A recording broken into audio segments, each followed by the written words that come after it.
Vous savez que certains scénarios de films ne sont pas écrits par qui on pense.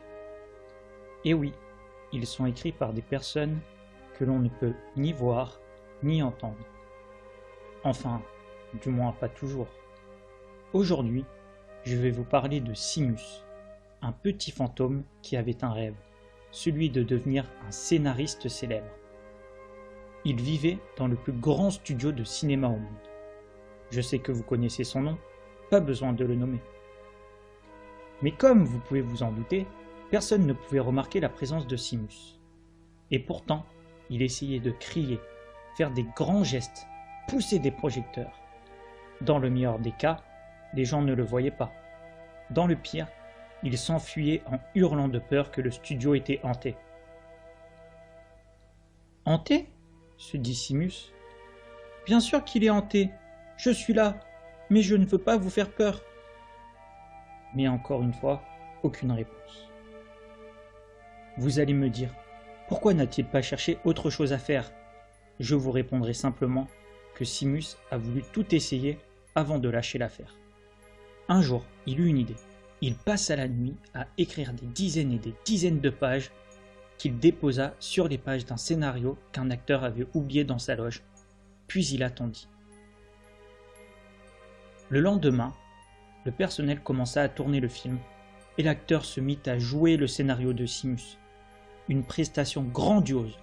Tout le monde l'applaudit et le scénariste du film lui demanda même d'où lui venait cette idée d'improvisation. « Mais c'est ce que vous avez écrit dans mon texte, monsieur. » Le scénariste n'en crut pas ses yeux. Il comprit alors que quelqu'un avait modifié son scénario. Il interrogea tout le monde, acteurs, réalisateurs, caméraman. Tout le monde y passa, mais personne n'avoua. C'est vrai que vous savez la vérité, mais lui, comment pouvait-il penser qu'un fantôme avait écrit un scénario et avait échangé des pages avec le sien?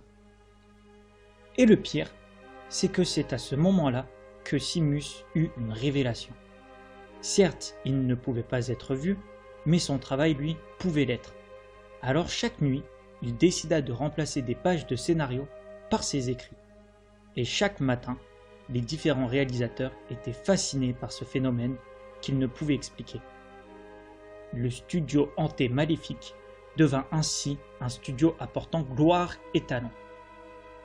Et le drame dans tout ça, c'est que malgré tout son travail, personne ne le remercia jamais.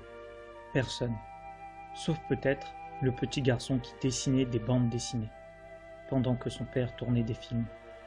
Il en fit une où on voyait un fantôme écrire des films, une histoire digne d'une fiction qu'il oublia un jour dans une loge.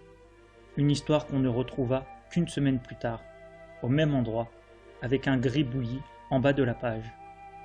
Depuis ce jour, plus aucun réalisateur n'eut ses pages modifiées, et le petit garçon devint un auteur autant humble que célèbre.